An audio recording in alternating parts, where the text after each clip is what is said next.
And Bonds hits one high. Hits it deep. It is out of here. 7:56. Bonds stands alone. Now Booker with Tucker on him. Throws it up for 8. Shot blocked by Antetokounmpo. What a block from Giannis. 17 seconds from Game 7 or from championship number 6.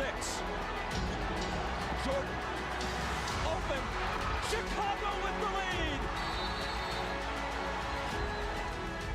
Minute remaining. And they're putting Curry in the pick and roll, trying to get him on Irving. Irving and Curry, one-on-one. Irving puts it up. It's good! Kyrie Irving from downtown! We're sending it in, Jerome. That's for damn sure. Yes. What is up, everybody? Welcome to the Tap Room Sports Podcast, College Football Preview Edition, SEC Conference. I'm Jordan Stacks on Stacks Lats. Joined with my guy. He's back from vacation, drinking some Viva Seltzers, Mr. Aaron Kidd. Welcome. Drink a lot of Viva Seltzers, Jordan. I'm glad to be back. Welcome, AK. How we doing? Doing great, man. Drink a lot of Vivas on vacation, as you said, and then I'll be out in your neck of the woods Yes. here in about 36 hours. So excited for that. Excited for a weekend trip to Vegas and hopefully find some winners while we're out there. Yes, man. I am very excited. We're going to have a hell of a weekend. Very much looking forward to it. Well, me and AK will definitely post some content while he's here on the Definitely on the TikTok, on the Twitter. I can already only imagine. I just got to try to remember like us doing it, so it'll be good footage for the next morning. It'll be good, man. I'm excited. I'm also excited for the SEC preview, although this is like my least favorite conference. I think it's the most overrated conference in college football by far. But I'm excited to talk about it. Obviously, Irv's probably going to be joining us a little later. He's running a little late. But AK and I are here. Irv and I held it down for the Pac-12 last week. AK and I can hold it down this week for the SEC. So, I mean, like, first thoughts of the SEC, AK, like, what's your opinion on the conference here?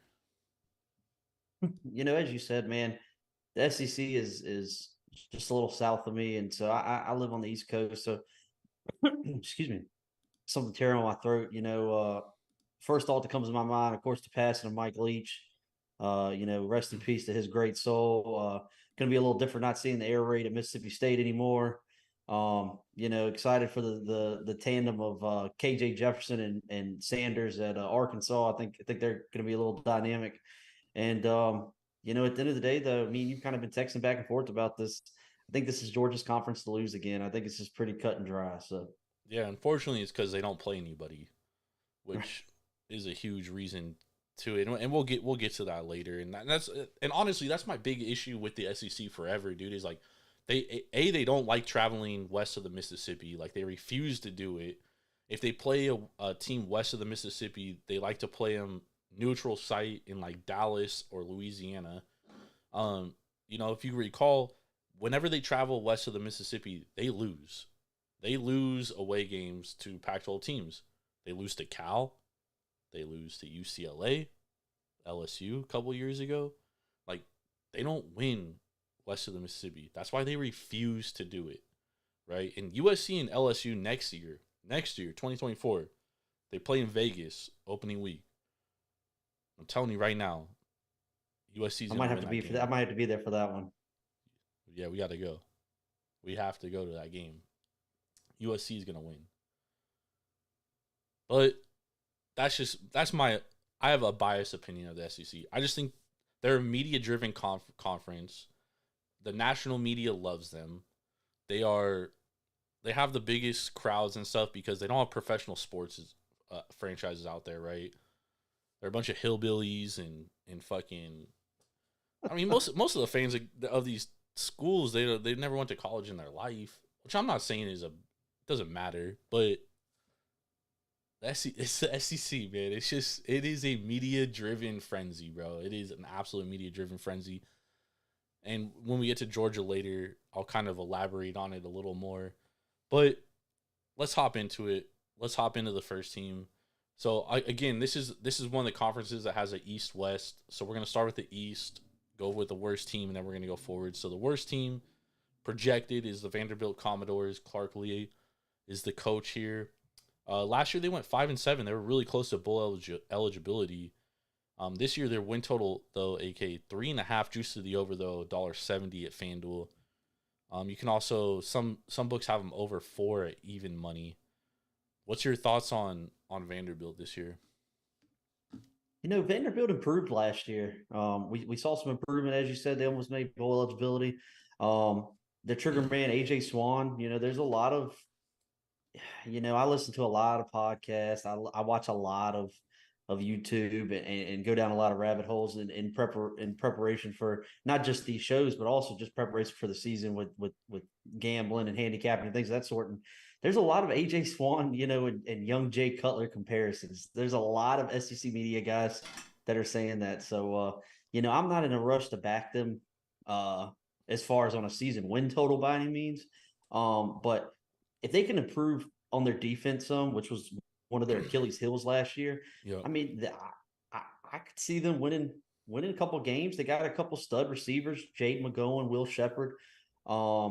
They did lose Ray Davis, and we'll talk about him more when we get to Kentucky, who was one of the better running backs in the SEC last year. But, there's a lot of talk. AJ Swan, I listened to about 2 hours of SEC podcast, this afternoon, just kind of preparation for the show and getting familiar with the SEC this year. I'm kind of excited to see him. And, when you talk about their season win totals 3.5 or 4, their first couple games, they play Hawaii, Alabama, A&M, and UNLV. I think those are 3 winnable games. You find a way to beat a Missouri or Florida or I don't know, upset somebody. I could see them getting to 4 wins. I'm not in a rush to back them, but I could see it. Yeah, I'm with you in there because, Hawaii's obviously a winnable game. You get Hawaii at home in your half-built stadium right now. You get Alabama, A&M at Wake Forest, and Wake Forest we're kind of down on this year too. Mm-hmm. And then at UNLV, and this is a rebuilding year for UNLV really. So, when you look at it like that, I definitely think that they do have a chance. It's just once they get into conference play, it's like they might not win a conference game. And that's the problem.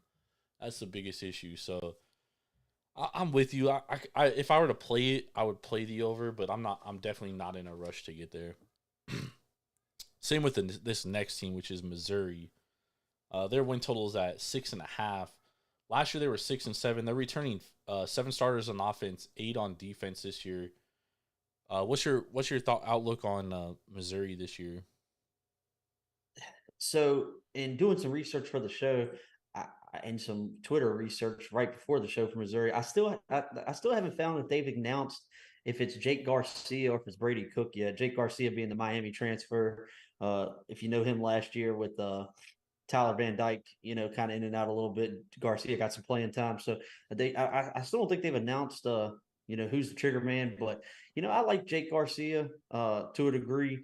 I'm not too high on this Missouri team. That's why I think Vanderbilt could possibly get the 4 wins because I think Missouri is a very, very winnable game. If you remember last year, they had them on the ropes last year. So once again, not too high on this team. I expect their defense that was actually halfway decent last year. There's probably some regression there, but they do have 8 starters back on the defense. So it's more of a wait and see approach for me on this team, Jordan. Yeah, I'm kind of in the same boat as well. Last year I was impressed with the first half they played against Georgia. Like, they looked really good, right? And obviously everybody gets up for Georgia, but after that they were kind of just like duds, dude. They weren't really great, and I don't know about this team, man. Like, to me they're like a 5 to 6 win team. I would lean the under. The only reason would make me worry is because their non-conference schedule is South Dakota, Middle Tennessee, and Kansas State. So right there, they have 3 wins.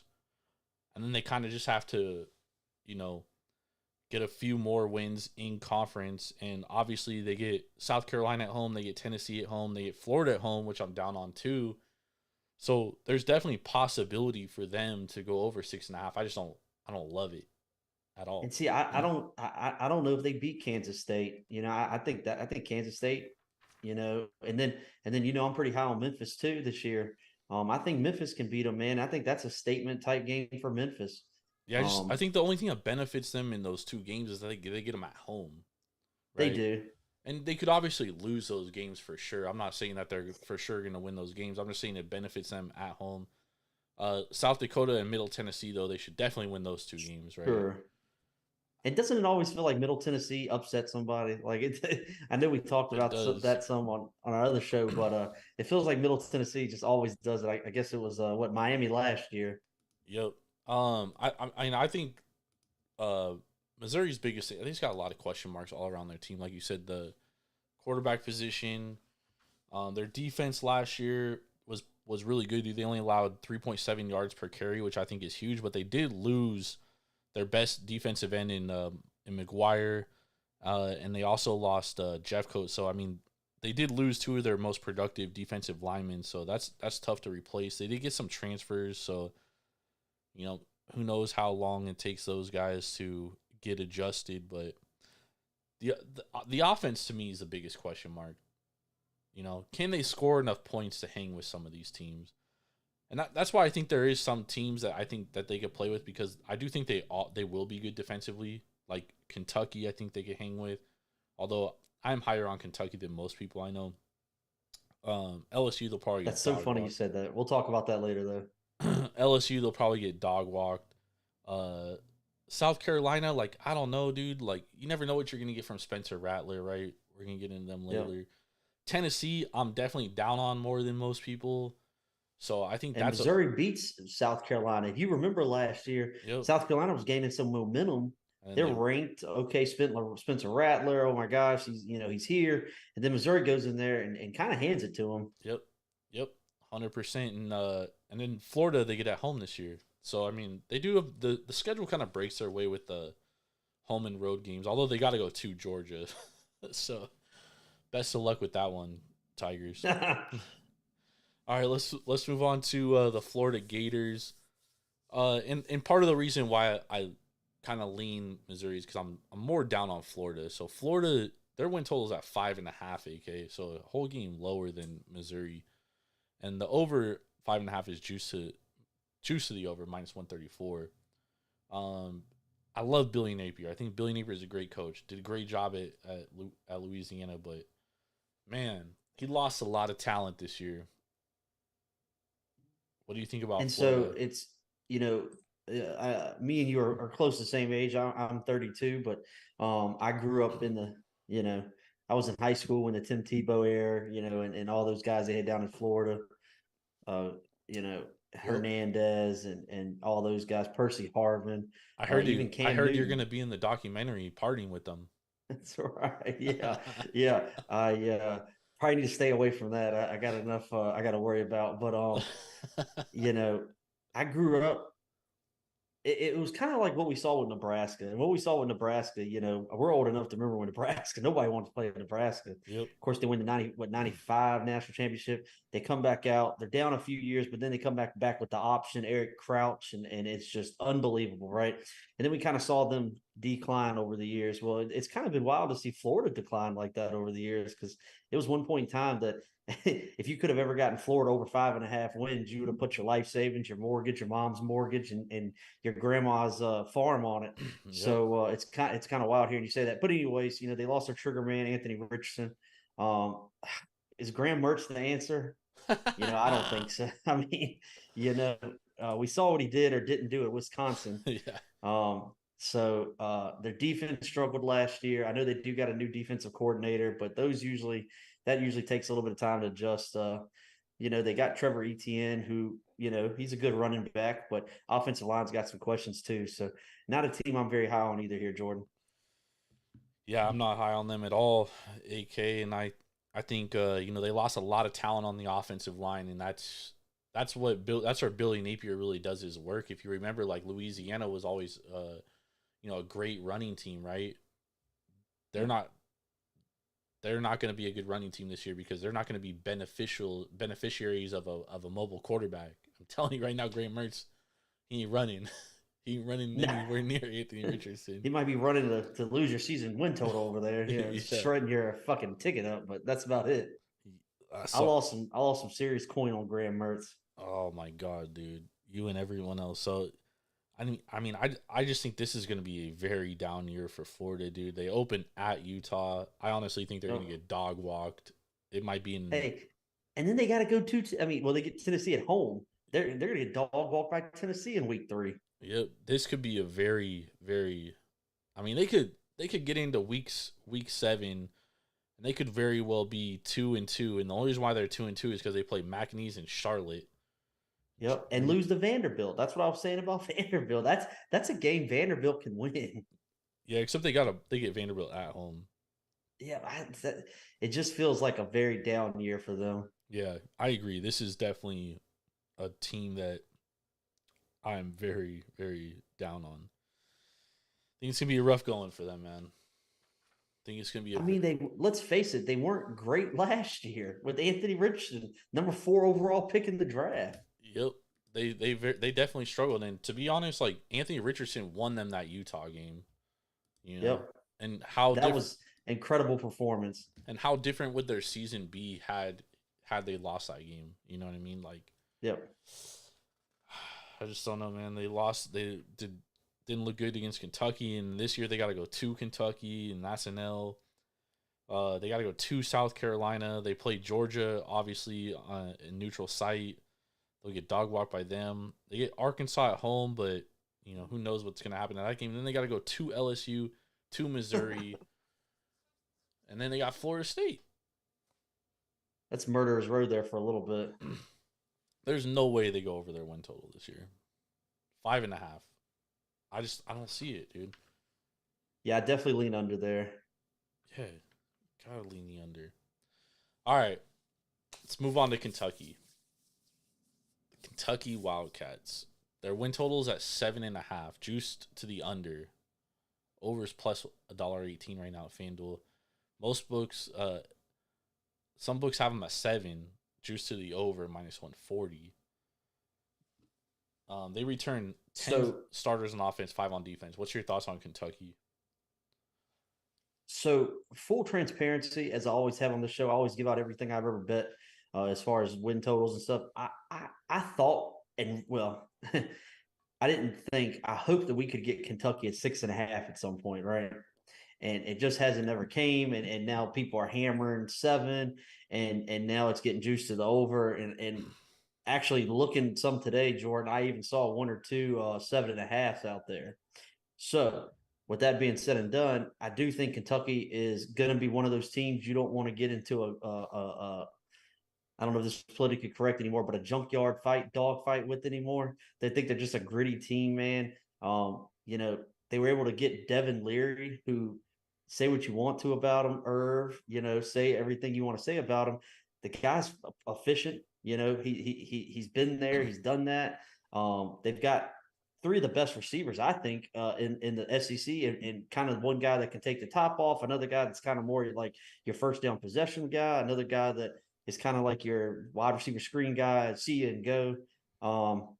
Yep. I think, I know they lost a couple offensive linemen, which is a big deal. Lost one offensive lineman. One offensive line, yeah. But Stoops always figures it out. I think if that offense can perform to the way that they should be able to keep Leary up, I know their defense is going to be good again.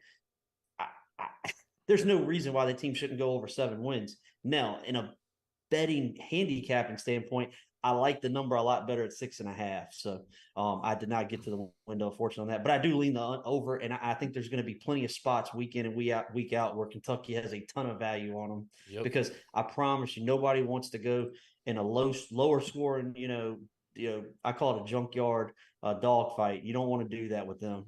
Yep, 100%. Damn, every week we do this show, you and I align on a team, and I think. And full transparency, we never talk about it before the show. We did not, and I'm with you on Kentucky, man. When I was doing my research for the SEC, I was just like going through this team, and I was like, man, like this might be a sneaky good team in the SEC, man. Like they might honestly, I'm not saying they're gonna push Georgia, but I mean, if there's a team that is going to win the SEC East, I think it's going to be Kentucky. If it's not Georgia, I mean. If it's not Georgia, it's going to be Kentucky. And the reason being is because Mark Stoops always has a good defense. Like, it doesn't matter. Yep. I know they lost some starters, but they replenish with transfers. They still have Deion Walker, who's going to be an NFL draft pick. He's only a sophomore, right? They have a ton of fucking talent on the defensive side. Then you get Devin Leary. Devin Leary's coming off a down year, right? So the only way is up, right? And then he gets Ray Davis, and then you're right, dude.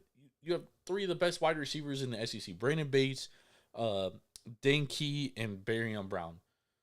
And then they all three are versatile guys that can do different things. And you only lose They're one not the same offensive person. lineman, dude. Only lose one offensive lineman, and you transfer in two guys that have starting experience on the offensive line from Power 5 programs, including Alabama.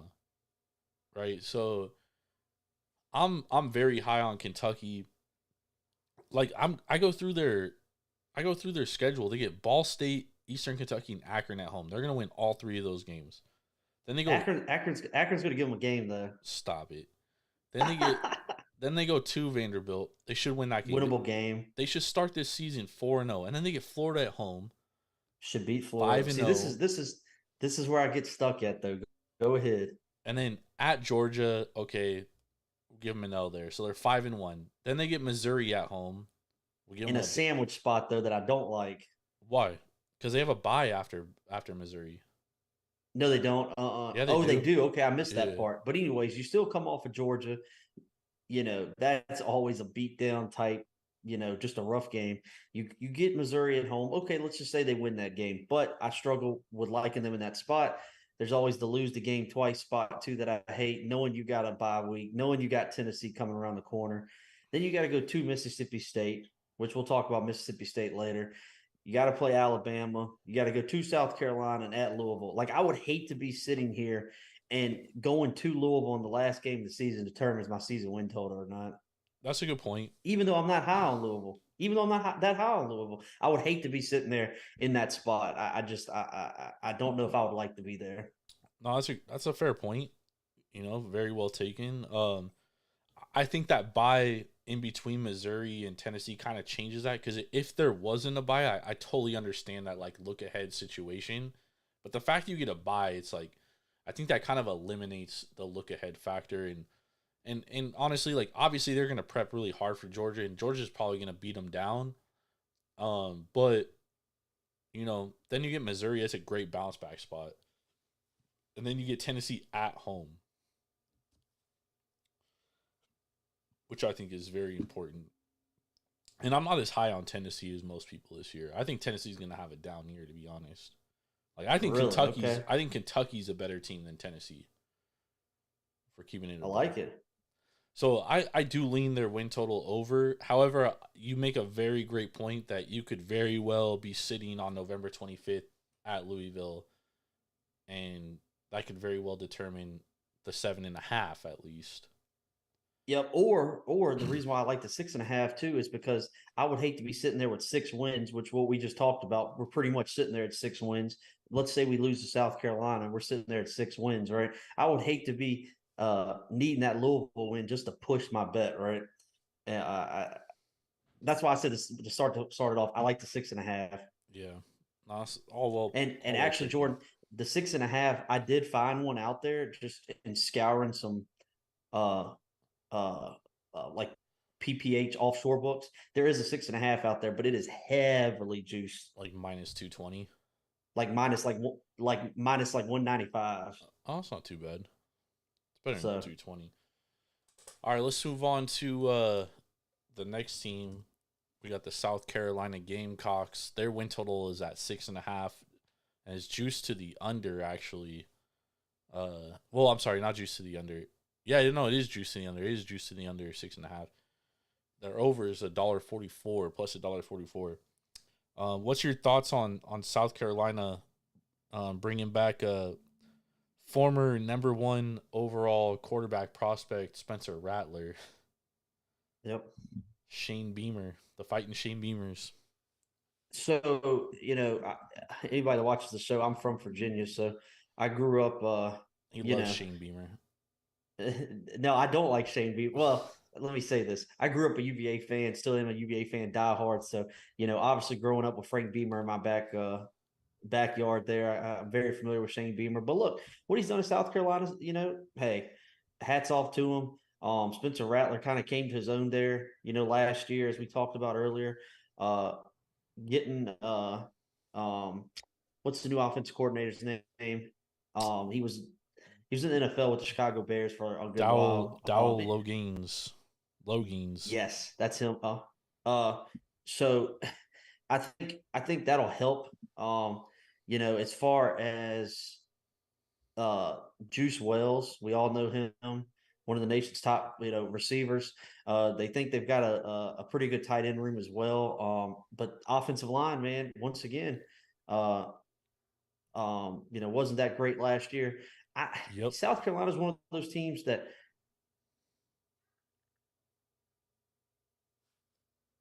I'll have to sit back and kind of watch and see what happens this year. To be honest, full transparency, I haven't taken a deep dive in their schedule just because I haven't been like in a rush to do it, and I'm just not that high on them.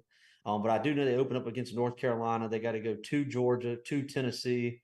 Bro, they could start the season 1-2. Yep, and then they could. I mean, they played Mississippi State at home. Okay, let's just say you do win that game. Then you go to Tennessee. Florida, Missouri. Even if you win both of those games, you still got to go to Texas A&M. Yep. You get this. You get Jacksonville State, which Rich Rod. Who knows what that team's going to be? Vanderbilt, Kentucky, and then Clemson. Man, that's not. It's not a very easy schedule. Nah, not at all. I only see like 4 to 5, like for sure wins. So if the win total is at 6.5, like I'm clinging on to, upsetting two teams because like I said, they could very well start the season 1-2, right? And then they have Mississippi State, so 2-2, at Tennessee 2-3, bye week Florida. Okay, let's say they beat Florida at home 3-3. Then you got to go to Missouri and to Texas A&M. You could very well lose both those games. And see, the reason why I like to have the wait and see approach, because this is one of those teams that will upset somebody, right? And it's crazy to say that, but go back and look what they did last year. I know Tennessee and Hendon Hooker had, was hurt and all that. And then they go beat Clemson, which, whatever. Barely. It feels like they're a team that upsets a team or two, or maybe not. Maybe I'm wrong. That's why I said it's definitely a team that I just want to sit back and wait and watch what happens. But I'm definitely not in a rush to bet there's over on the season win total. That's for sure. Yeah, I agree.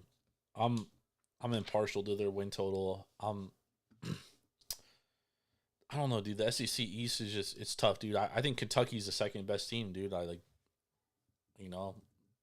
dead ass. Excuse my French, but I do. I think it's Georgia, and then a fucking like mile gap, and then Kentucky, dude. Like that's where I'm at with this. So full transparency for the show, me and Jordan have talked about that. That we both agree it's just Georgia, and then the SEC a significant fall off. Yeah, very significant fall off.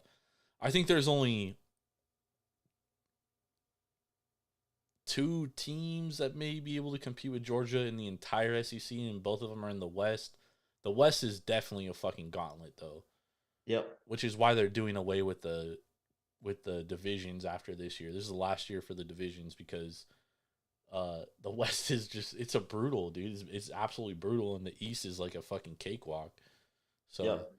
Let's move on to Tennessee. Their win total is kind of all over the place. I see some 9s, 9.5s. Depending on where you're shopping.